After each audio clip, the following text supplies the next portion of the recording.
No,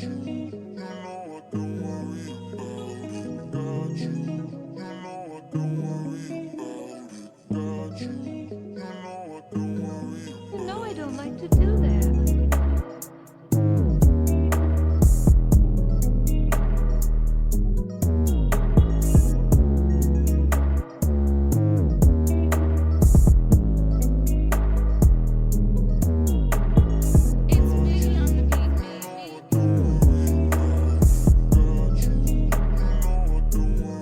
Welcome to Dirty Tea Podcast, and this is your girl V Savage in the building, and we are entering into season 2.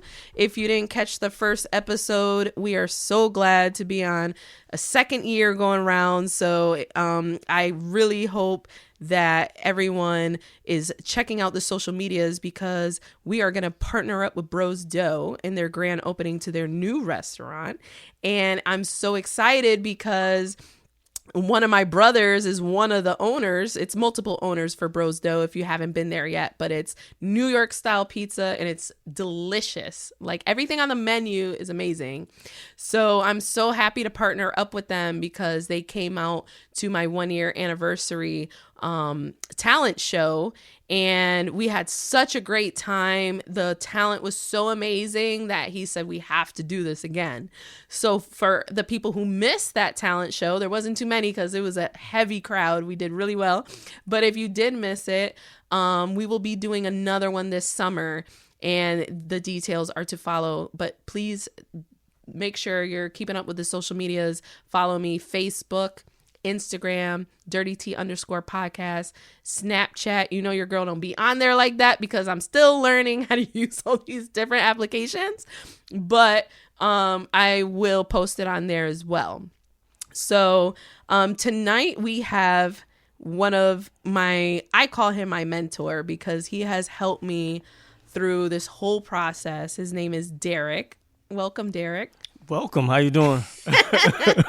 And he has his podcast, Behind the Wheel podcast, which I love. Can you tell the listeners a little bit about your podcast? Behind the Wheel. It's not an auto show.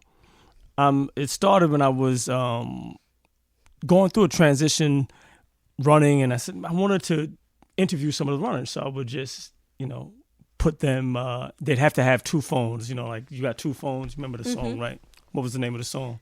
I don't know the name of the song. She said, but I know a lot of people that carry 2 phones, but I think for other reasons.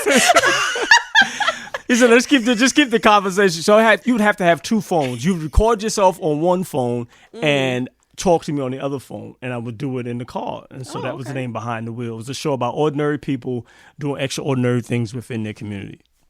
Awesome. Yeah. I love it. And I love how you showcase not like franchises. You showcase the regular smegular people who are working hard but like are successful, and showing people that they can. It's inspirational because you're showing people that they can get there too. Yeah, I like the journey in the beginning stages.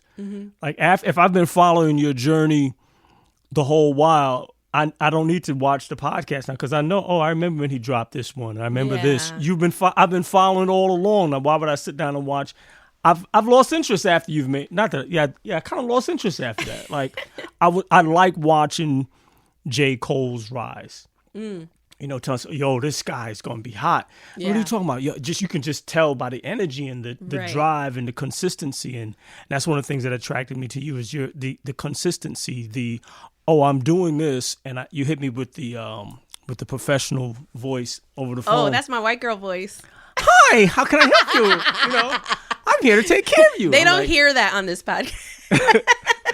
I was like, so this voice, it attracted me to the brand, to find out more about the brand, because I'm big on service, business, because those little skills, just being able to just put a sentence together, Right. makes a difference. It's true. It's definitely true. And today's episode is going to be about forgiveness. We're calling it Forgive or Forget. Like, have you ever been in a situation where people always say, forgiveness is for yourself. I'll never forget it, but I'll forgive you. And do you agree with that? Are you the type of person that there's people that harbor, pent up feelings and don't tend to forgive? But this episode is about giving you some perspective on learning how to forgive for yourself. Yeah, it is. It is for yourself. You couldn't have told me. I wasn't trying to hear none of that initially, though. It was Me just too. like I kept a grudge for scoreboard. years. I had a scoreboard. Like, yo, you did. I could pull up the receipts. Mm-hmm. You said X, Y, and Z. You was wrong. I want an apology. You owed me an apology. Yeah. And we're not moving forward until like I could talk or we're gonna get to the bottom of this. Right. Are you gonna admit that you were wrong? Mm-hmm. We're not gonna be able to move on. Right. And it's easy. Like if it's just customers, all right, you bounce the situation. I'm done. I don't have to deal with you anymore. But when you're in a relationship with someone, it's a little harder to execute. It's easy to say, yo, forgive and forget, and to me, it was just like I came into I was forced to go to church, right? My parents brought me to church. Too. And as soon as I had an opportunity to stop, I was out. Same. And so then, I'm coming back willingly, and I'm under this misconception that, it's all good. Yeah. You did me wrong. You forgive. Christians kind of have a way of, no, this is like, you just feel like you could just, I don't know if this is a PG show or what. Oh, it's not. You can curse, say whatever you want. So you could just fuck a person over, right? And just feel like, oh, I'm going to forgive you. You got to forgive me. And it's, no, to me, it was like, we have to talk about, there's a process of healing. Right. And if you just gloss over the fact, I'm sorry, wait a second, like, sorry for what? That's just generic. Right. That really doesn't help the person move. I think it infuriates somebody, like when you're in the customer. If you don't get closure, that's the part of the dialogue is to get closure so you can get over it. Yeah. And if you don't, and to me, I kept holding on to it. Like, okay, you forgot. All right, let me move forward because this is the Christian thing to do. And all right, but I got the wall with the scoreboard, right? So was it a blackboard or a whiteboard? We're going to show your age. It was green. Yo. It was green. It was just the scoreboard, green and white. Not the chalkboard, like green. It was green, like a scoreboard, like cheering. Like I got W's. If you needed to use chalk. Yeah, you scrape the board. And so just having a record of it, keeping a record of it didn't do me any good. But this is like for years, just holding on to it, right? So it starts off like a little seed, right? Mm-hmm. And then it grows and it takes root inside of you. Mm-hmm.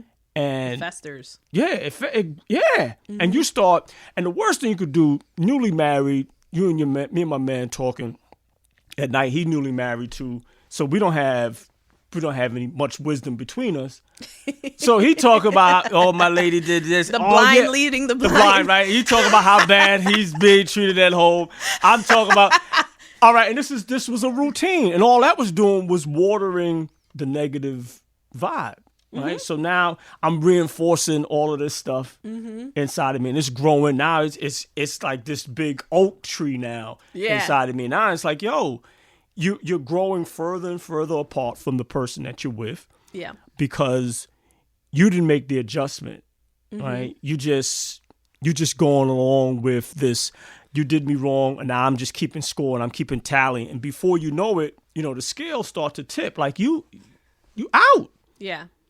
You out, and you can leave mentally in a relationship much first. Harder physically. Physically, yeah. If you're married, at least. If you're married, or you can just feel like you can get to a point. In my situation, I got to a point where, this when I'm talking about forgiveness, you get to a point where you feel like you're not justified, right? Because I'm looking at the scoreboard.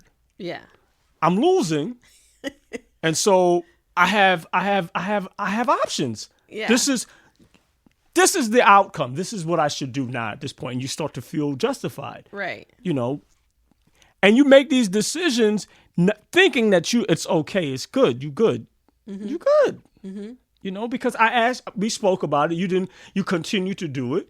I didn't make any decisions, right? I'm just going along with it. Mm-hmm. Like I'm playing the victim. And I would tell this story, and you're telling this story to yourself, And I would cast myself as the victim in these stories. Right. Like if you got the script, do you want to be wouldn't you want to be the superhero? Why would you kept casting myself as the victim. It's got to a point where, you go through a divorce. Now you're not married any longer. It's my fault. At some point, you got to start taking responsibility for it. Right. For your actions. You start taking responsibility for it. Now you face love songs happen because somebody screwed up and now they got Mary some time J, to think. what's the 411? That was my go-to. Usher's famous for, any artist. Confessions.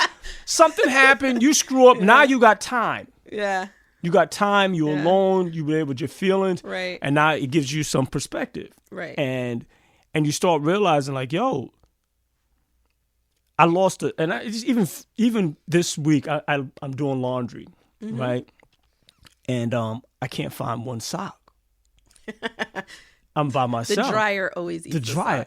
But there's nobody. Everyone knows that. Everybody knows the dryer eats it, right? But now if I was married, I would be blaming them. Like, where's my sock? I can't. What are you doing with my sock? How come I only got one sock? There's nobody to blame.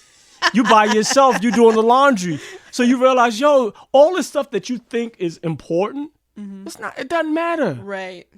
This stuff that I thought was like major. It was like, I get a win. What win did you get? What did you win? You didn't win anything. You're still going to buy more socks. You still got to buy more socks. No matter what. I love socks, My sock game is crazy. These are some Keith I Hammons, have a sock guy. A sock? She got a guy. Yeah. He that's one of his entrepreneurial things. He sells socks and he has some crazy wild socks that he sells. But it's funny because I had found this article on 15 steps to forgiveness. And I'm just like, if it takes 15 steps to forgive someone, I don't think anybody will ever forgive again. I don't have that kind of time. I read through the list.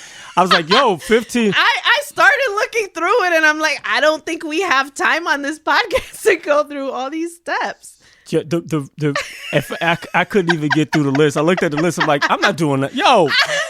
That's a lot. That's a lot of work, man. That's a lot. Like they just got to apologize. That's. But I feel like apologies only go so far if it's genuine and you apply that information and use it in the future.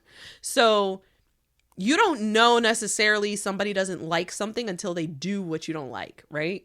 So then you get your apology. If it's genuine, then I think most people are forgiving.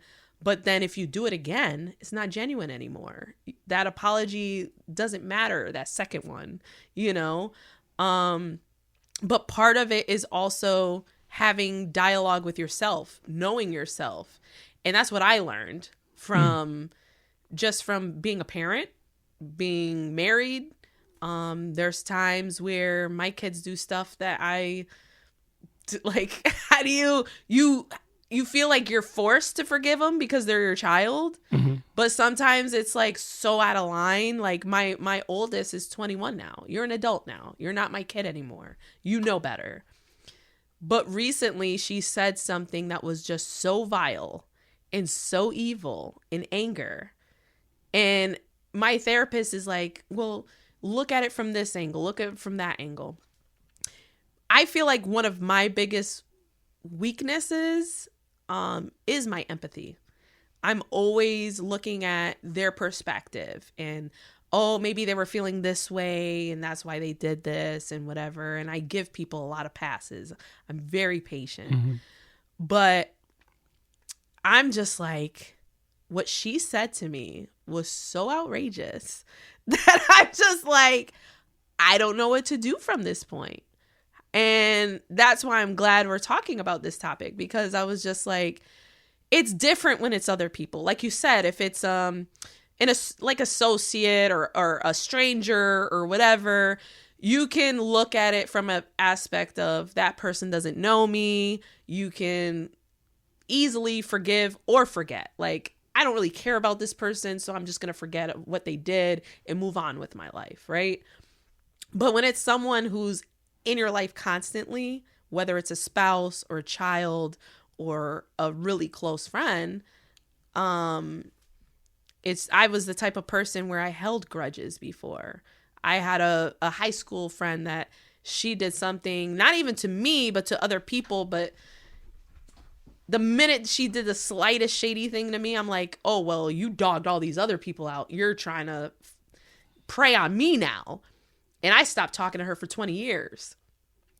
But now I realized that, I mean, it depends on the person. It depends on the situation. But I have to forgive, not necessarily forget, but I have to forgive that person for my own peace of mind and my own, because I have such an empathy for people. Or also it just upsets me when someone's upset with me. Mm-hmm. Like, it's not that I care what people think, but I want to fix it. I want to fix that relationship, or at least put it at rest, because I know if I don't, I'm constantly going to be thinking about it. It's always going to be on my mind, and that's going to give me peace if I figure out a way to settle it or put closure to it or whatever. But it's like, what do you do when it's someone that you can't write out your life? Some people, I mean, even some family members, there's some people who make decisions they just for your own peace of mind. Mm-hmm. You have to give people some space, and I had to, like, as far as like in-laws.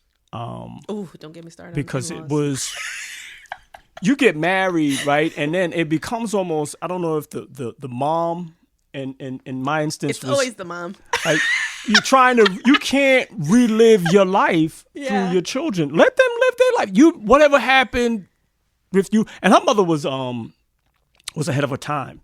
Uh-huh. You know, she was progressive. So in terms of like women wearing pants, and she was like, yo, that has nothing to do with your relationship with your higher power or whatever. Mm-hmm. But during the period of time that she grew up in, it was sexist. Mm-hmm. The men, they were sexist. They were just, that's what they were. Yeah. But I'm like, yo, that's not me. However, so you're trying to establish somebody telling you that you're one way. Mm-hmm.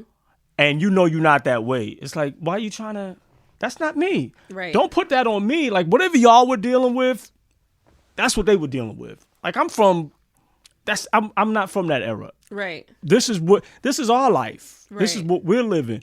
And so, like, yo, you do you, and I'm gonna do me over here. Mm-hmm.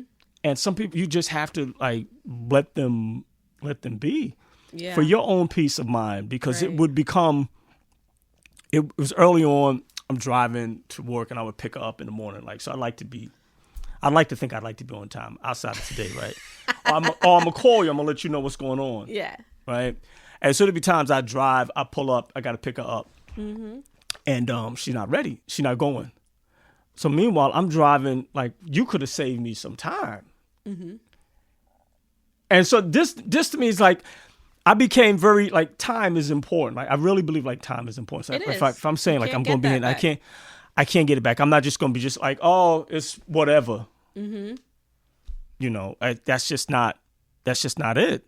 Right. So if you're just like, oh, somebody's just, like, callous with your time, like, it's all good, whatever. Right. You start to feel like, yo, you really don't respect me. Agreed. If it's like, things happen. If it's a continuous thing, you don't respect me. That's what I'm saying. Like, people don't know until they do it, but then it's like, once I've let you know that this bothers me, there should be a change from there. Yeah, and if your behavior. And if there's no change, then I got to change. There's no respect. Yeah, and I don't even get into like, yo, you're not seeing me, you don't respect me. After you've shown yourself to be who you are, like, I'll let you be who you are. Mm-hmm. I'm not trying to rescue you. I'm not trying to, prosecute you. I'm not playing the victim. You did this. Like, you gonna be you. A thief is gonna steal. That's what they do. Or that's what they do. Right. So I can't be mad. I just lower my expectations.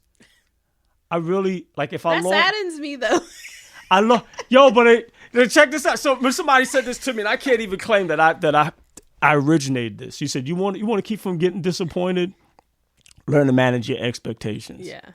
And I was like, oh, I'm going to apply that. So if I have no expectations of you, right, I'm not going to be disappointed.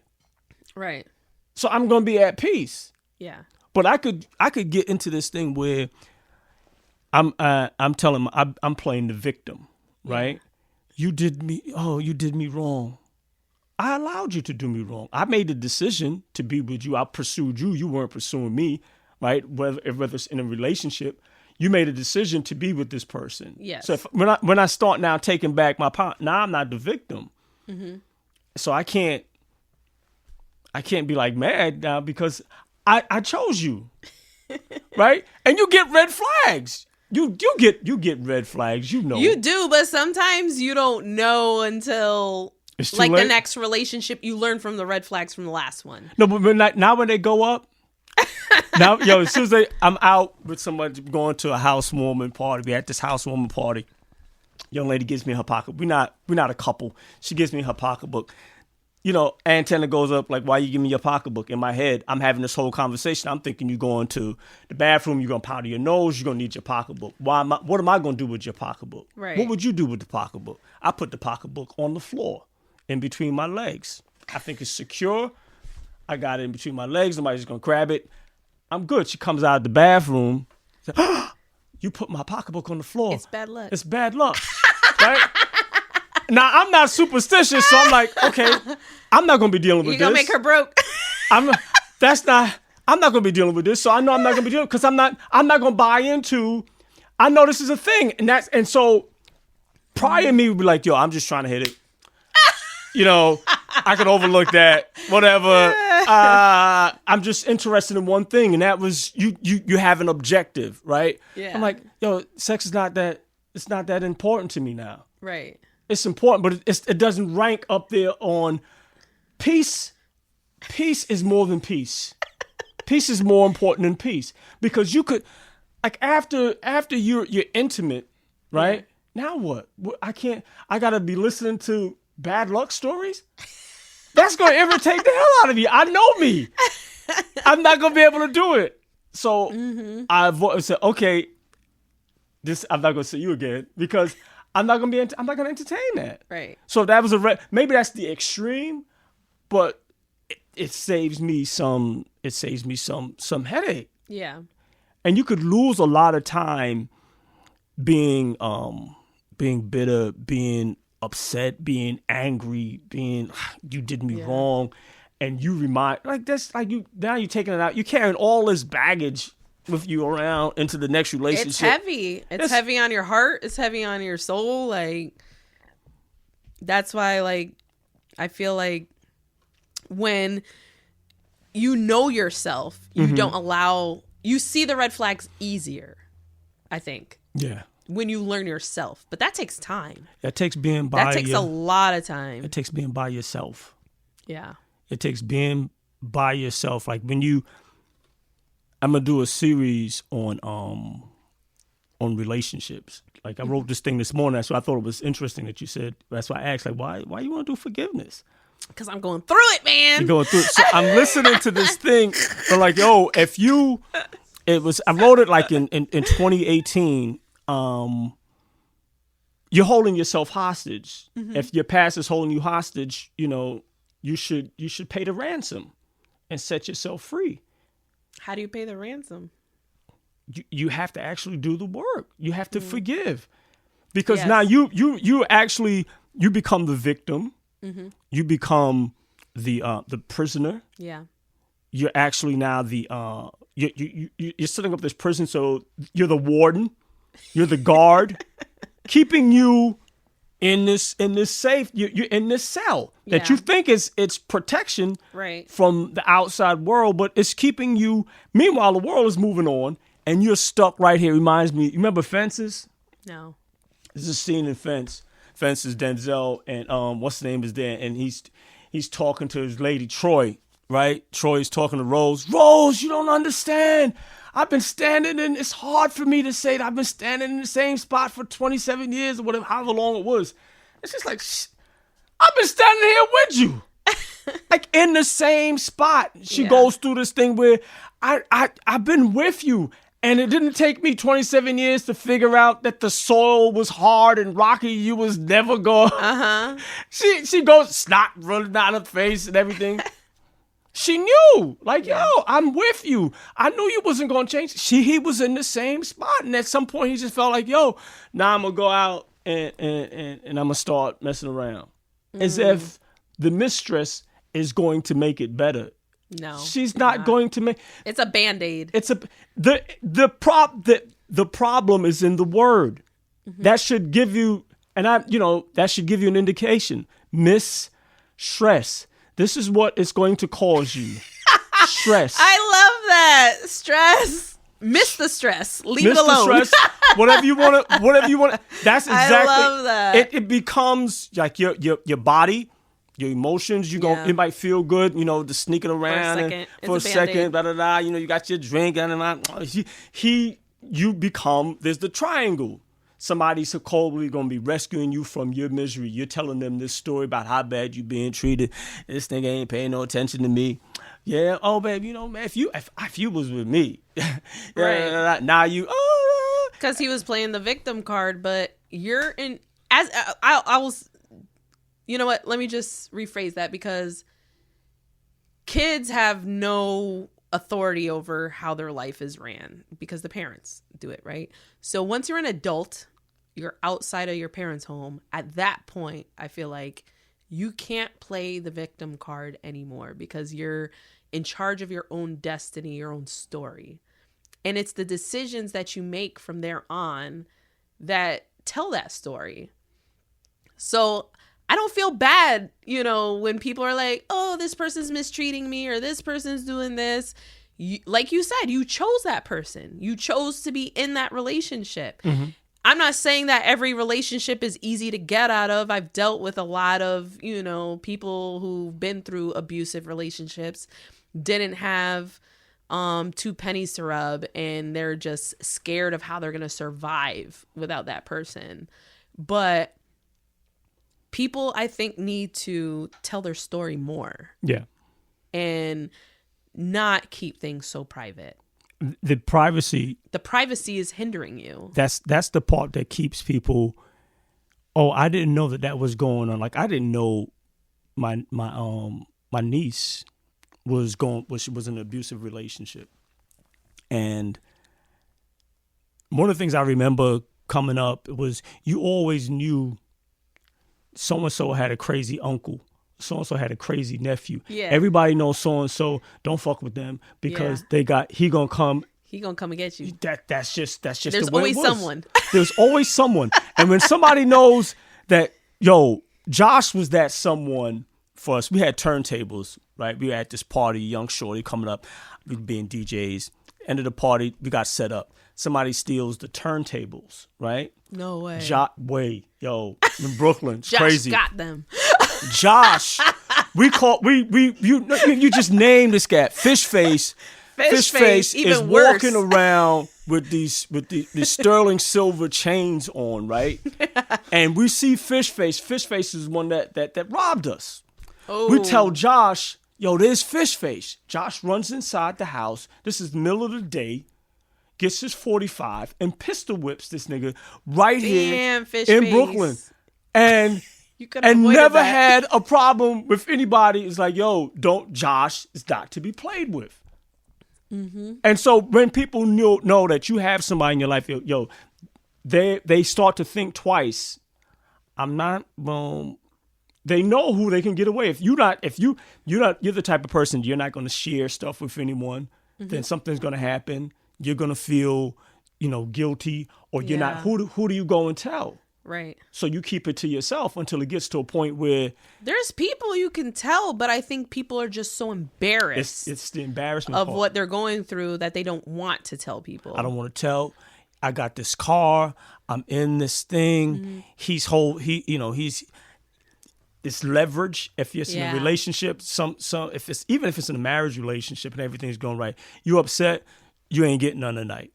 So women might withhold sex. Men, if he's got the money, now he's gonna withhold the money, and that things now have changed. Mm-hmm. So now I don't need your money. I got my own money.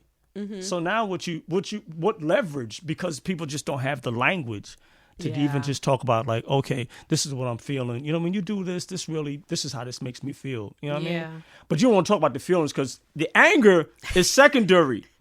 Anger is a secondary emotion. Like you don't just you don't go. Especially if you're keeping score, because then there's an eventual blow up. There's a blow up. Yeah. Yeah. You get to that, but if you don't, like, what's wrong? Did I hurt you? What Yeah. did you feel slighted? Yeah. What happened?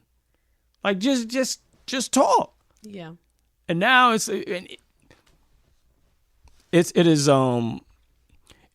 harder when it's your children, but I try to just be upfront with my kids. So I shared stuff with like, yo, I screwed up.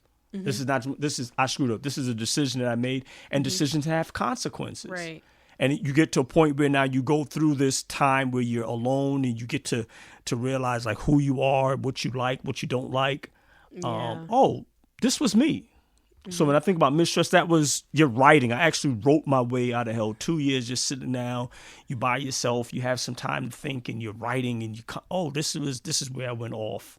You know, okay, what do I do? You know, what can I do to mend the relationship? You know, and if I feel like I'm gonna speak into your life because you're my daughters, you're my sons. I'm not gonna talk to you. That's Right. not gonna happen. You just realize like, yo, you're an adult. We don't come with like instructions. Nobody teaches you this stuff, and you're trying to figure it out. And if you're figuring, going off of what your parents went through, and whatever actions and things that they took, that's going to impact our lives. Correct. You know. Yeah, so it's forgiveness is like, yo, this was my jam. Like just figuring out, I gotta let myself go because it was just work. And then, so it's forgiving other people. You do that for you forgive for yourself. Yeah. Right. And then To release the negative energy. yeah, because it becomes like a blockage. It you know, is. It it's is. toxic. It's very toxic. So you figure all this stuff. If you have a blockage physically, right? It's something you gonna have to get an enema. You gotta get a detox. You have to get something not the enema. to get something out. You constipated. You gotta do something. Yeah. To let it pass through you. Where's the Pepto? Pepto. You better get something. Right, so you don't get anything. Yeah. So now you have this sour emotions in you, and you can see it in people's face. Yes. You could see it it- affects your daily life. Yeah. You're only hindering yourself. But you meanwhile think, and there's some signs that feel like I'm gonna hold on to it. Like better you than me, yo. Keep it. Keep it. I'm not. I used to take pride in like that's not gonna be take pride in like, and I don't judge anyone. But now I'm like, that's a lot of baggage because if I'm carrying this stuff around with me, it's hurting me. It's keeping me in the same spot, and I'm not moving forward. I'm not growing. I'm not developing. I'm stifling my growth. I'm stifling my blessings because nothing can get to my heart, right? Correct. Because it's now that little seed, that little thing that now is this oak tree is stopping everything else. Exactly. It's you can't feel. I had to start feeling like, yo, I want to put a slow jam on just so I could cry. I watch sad videos on YouTube just to feel something sometimes. To feel. When I'm getting into that mode, because I'm a Virgo, and if anybody doesn't know anything about Virgos, sometimes you can be very emotionless. Even though I am a huge empath, sometimes I do get into a space where I'm not a sensitive person by any means. So I sometimes get into those modes where it's like I wish I could feel something, but I don't. So I will purposely watch something sad, like just to have that feeling and ground myself again. And that's part of my own like therapy, I guess. It sounds weird, but man, look, like, yo, it works though. Yeah, because you just going. I don't listen to like slow jams all the time and everybody there crying, but just they're just sometimes like if I'm watching a movie to feel the feeling. Like, cause if I'm just a brick, I'm just working, I'm just grinding, you know. Yeah. That's not life. It's not. Something is this. We have a range of emotions, and it can't just be hot and cold. No. There's stuff in between. You know what I Yeah. mean? There's stuff. When I'm happy, I'm happy. You know what I mean? I like if I see people, I try to add something to someone's life. Somebody asks me, yo, why you care so much? Because yo, one day I'm gonna be out. Yeah. So I'm not trying to die full. I'm trying to die on empty. If that makes sense, you know what I mean? Because it's Me, I'm more like, I finally get to go to sleep. I was gonna sleep. I finally get some rest. I'm not on autopilot anymore. No, I'm trying to make an impact. So when I think of you have, I don't want to be the prisoner. I don't want to I don't want to be the guard. I don't want to be the warden. No. I don't want to play the victim, because playing the victim it's not a good look. That's not a good role to play. It's like, yo, inviting me to a pity party. Yeah, I'm not. You're never gonna get an RSVP from me. I'm not attending pity parties. Yeah. I'm not. I would rather, this is something I went through. This is how I got through it. Taking responsibility for my actions, taking responsibility for my life, being responsible to my children, being honest with them. Yo, there was a time, like, I remember showing up to my daughter's school. She was in high school, and it was like, it was the middle of going through the divorce early on. And I showed up, right? And she was like, what are you here for? Excuse me? I'm a parent. Yo, this is my oldest daughter. Like, I'm like, you trying to, what? You trying to play me? You know, like yo, we're in school. I hit you in your throat, yo. So, but I have to, this is my oldest daughter, and it puts you in, I encourage, like, you know what? You're right. I'm here because this is what happened, and this is why I'm here. Boom. Yeah. You're not going to try to, like, outthink me. You can't outthink the parents. We've already done it. You're not going to punk me. But it just lets you know, like, yo, they feel something. You know, you go through, I could be stubborn. And so this is me, whatever happened between me and their mother had nothing to do with the kids. Right. And so what happens is, now I'm mad. Like, y'all, this shouldn't have happened. I'm mad at everybody. Like, nobody cares how mad you are. Nobody cares. Like, you telling somebody, and you ain't paying alimony. and what like, you mad about? Like, and yo, we don't want to hear all that. Like, what? Like, we're the ones going through it. Do this. Like, we don't care. Like, yo, we just want to see you. Pop, yo, you coming? I'm doing another episode called We Don't Care. We don't. Nobody. Real shit. Because no one cares. Honestly, there's so many, and I hate to say it, but there's so many parents that, my life is my children and this and that. At the end of the day, if you make your whole life about them, then where the hell do you stand? And that's what happens. And how are you going to be true to yourself if your whole life is revolved around them? And not to say that I didn't struggle, I didn't sacrifice, I didn't do all those things and didn't go out my comfort zone or whatever. You do what you got to do as a parent, but like when you lose yourself in that, where do they stand? Because if you're not being your true self, then what are they learning from you? You know what I mean? Yeah. And at the end of the day, if you're not okay, then they're not going to be okay. Mm-mm. And that took me so long to learn because I heard I was a young mother, started at 17 with my first child. So like I'm hearing all the older parents that are twice my age and, you got to make it about them. It's always about them. It's never about anything else. And I lived half of my life that way. And I ended up screwing myself over and screwing them over because I worked so hard with multiple jobs to provide for them, because when I was growing up, that's what my mother did. But I understood because I had empathy. I understood the sacrifice she was making. I understood she wanted to be there, but she couldn't. Unfortunately, my kids didn't get that trait. They don't understand.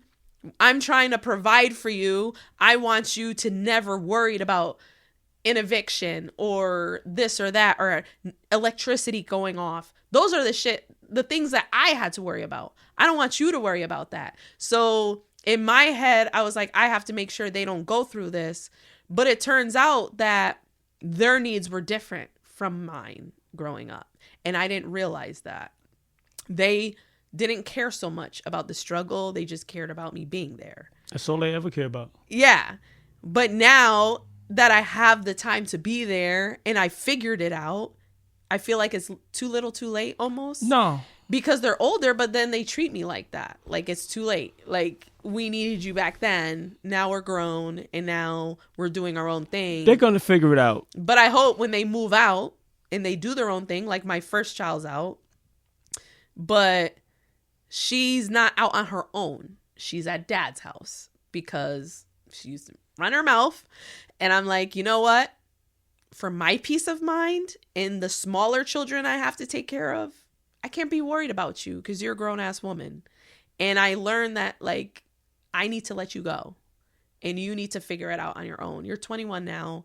You're grown. You think you're grown. So you're going to learn in a grown way.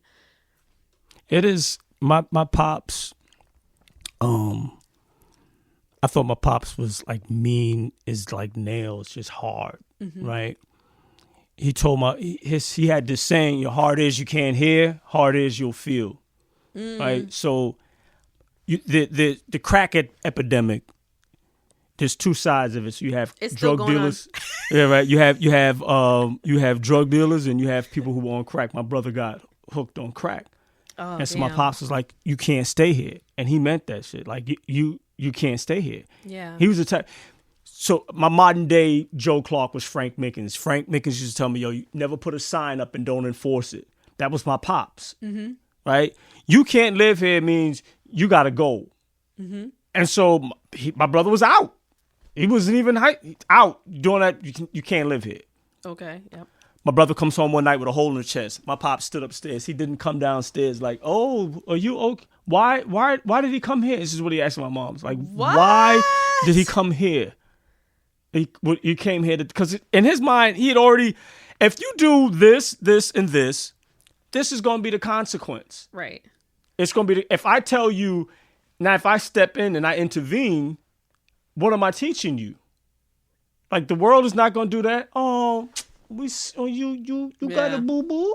Oh, no. You out there running the streets. The streets, you just have to. Run you eventually. You're going to learn. You're going to learn. You just have to believe, you know what? I'm pouring everything into you. I'm a water. Somebody else out there is going to water. You eventually are going to get it or you're not. But there's nothing that I can do. Yeah. There's nothing that I can do. Like, I see my son smoking. I'm like, you can't even hold a cigarette. Like, you don't even know what you're doing. Like, this is what you want to do? Right. Like, I can't now, like, my other son, he smoked weed. I could tell he smoked weed because I could tell your lips. Like, you could, like, I used to smoke weed, so I know, you know, like, don't lie to dry me. lips. Don't lie to me. Yo, get some lip balm or something. Like, don't, like, you burn it. That's not a good look, man. The black lips. I'm like, what are you doing? You smoking weed? No, like, you can't even lie. Like you think I'm stupid? So you just being honest. Like, yo, listen, man. I'm not. Be careful. Like, you out there doing all that stuff that you mess around. And this cat, he was smoking weed and he messed around and then tripped. Never really fully became himself again. Like, somebody probably laced it or something, you know, and which happens. They're gonna learn. I explored, I experimented, and you try to prevent them from going down that same path. Or you can do it's like, yo, this is what it is. Yeah. Just I want it to be open because I don't want there to be those secrets. Like, you feel like you can't tell me, so now you're carrying this stuff because somebody knocked you, But you know what? I've tried to be as open as I can. I've never talked to them like a child. I've always talked to them as an adult. And because that's how my mother treated me. It was a lot of stress on me as a kid. I felt like I never had my childhood. So I kind of acted out in my 20s when I left. But at the same time, that prepared me to be on my own. So I felt confident when I did go on my own. And so I've always treated them the same way. But at the same time, no matter how, I don't want to say the cool parent or whatever, but like being as open as and honest as I could be with them led me nowhere because they still keep shit from me because they're always going to. At the end of the day, you're the parent. they're not always going to tell you everything because they're scared to, regardless of the age. Even in adulthood, there's probably stuff that they'll probably never tell us, But you're right. I did finally, because my mind couldn't get over the scenario that happened. But I was just like, I have to learn that I gave her as many tools as I could possibly give her. And if she doesn't want to apply it, that can't be my problem. I can't have that be my problem anymore because I have my life to live and the other kids to take care of. So I have to just leave it alone. Yeah. There are a number of people I speak to, whether about their children or just stuff that their parents. My mother wanted me to be a doctor, or my mother wanted me to be an engineer, and my man went to school. This is this white guy we just met. We at this arts festival. You could tell that he's putting up the cube and he's got like shims and he's setting it. I'm like, what are you doing? He's an engineer, but he's got these art statues that he builds. And so he talking about engineering, he was just like low key. You get him talking about the art. Mm-hmm. Yo, he lights up. You could see his face open up, and we're talking. It's a white guy, and I'm talking to this black guy, and he's sitting and he's having this conversation with this random stranger about this. He went to school for it because that's what his parents wanted him to do. That's not what he wanted to do. Mm-hmm. So at least he applied it. He applied it. So he took. But you think about the time that people spend doing something, living somebody else's life. That's a lot of schooling. It's a lot of school. And I'm not excited about it. It's hard. You learn the disciplines, but I'm like, but if that's not what you wanted to do, why did we do it? Exactly. Why did we do it? Like we wind up doing things that we don't want to do. They're gonna learn because that's just how they learn. Yep. They're going to make sure that at least you can, as long as they have somebody that they can talk to, somebody that they can go to. Like you got an auntie or an uncle or somebody else that's in there. That way they know if you can't come to me, you got somebody else that you can go to. And then there's some trust, some space. You feel like I'm not violating you. Like you're not going to be in my space. I'm going to invest some time in you, and that's it. There are a lot of women who invest time. There's soccer moms. They running their kids around all over. Now their kids go off to school, and now they're trying to figure out, what am I supposed to be doing now? Right. They lost their self. Exactly.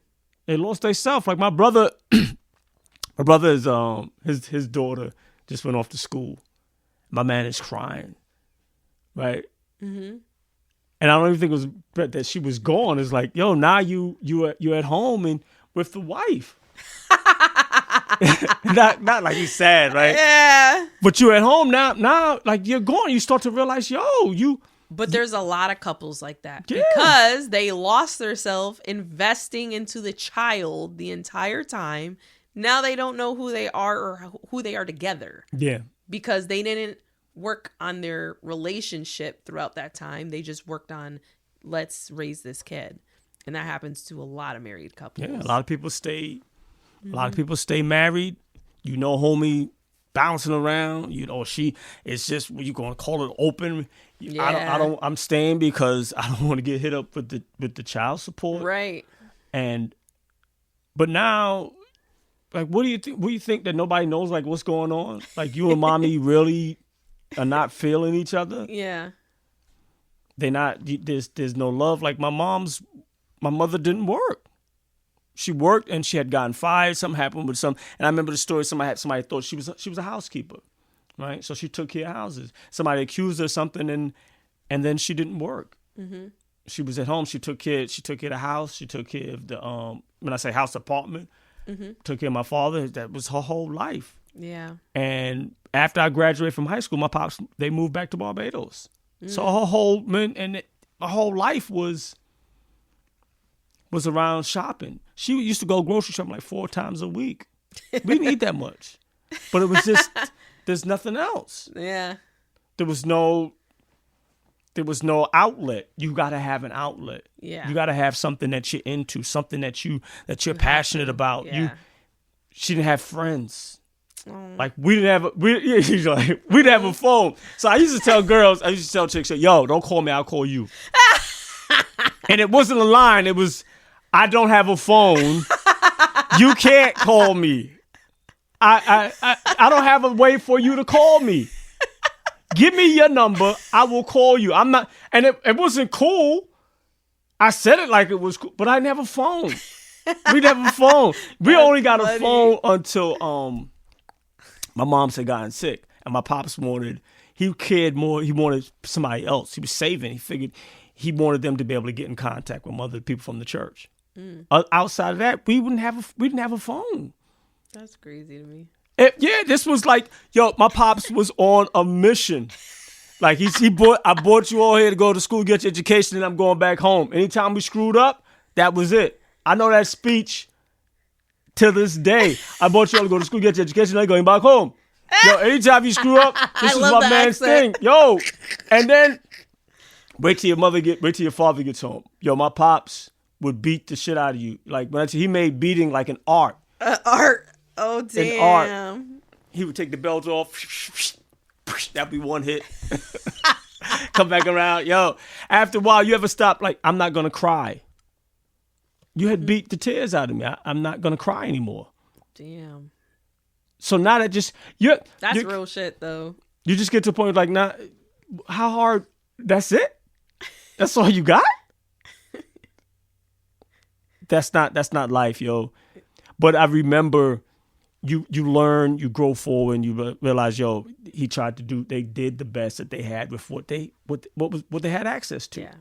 And if you don't make any conscious decisions to say, I want something different, and specifically and get the tools and equip yourself with the tools, and you just wind up repeating the cycle. Right.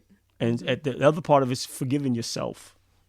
Ooh, that's huge. Yeah. Forgive yourself. Because yourself. No one's perfect. You make your own mistakes, whether it's in relationships or friendships or, with your kids. You're going to make mistakes. No one's perfect. So you got to forgive yourself. Yeah. That's powerful. Mm-hmm. Well, thank you, Derek, for coming. I know you came a long way. Yeah, you're like, but this is out by Wally World. Wally World? Where's that? Wallingford. They call it Wally World, yo. I can't. Again, check out Behind the Wheel podcast. He's on IG. Are you on Facebook? Mm-hmm. I haven't found that one yet. Not really like that. But people don't really use Facebook anymore. To run ads. They use it to run ads, sponsor, things like that for your business or whatever. Okay.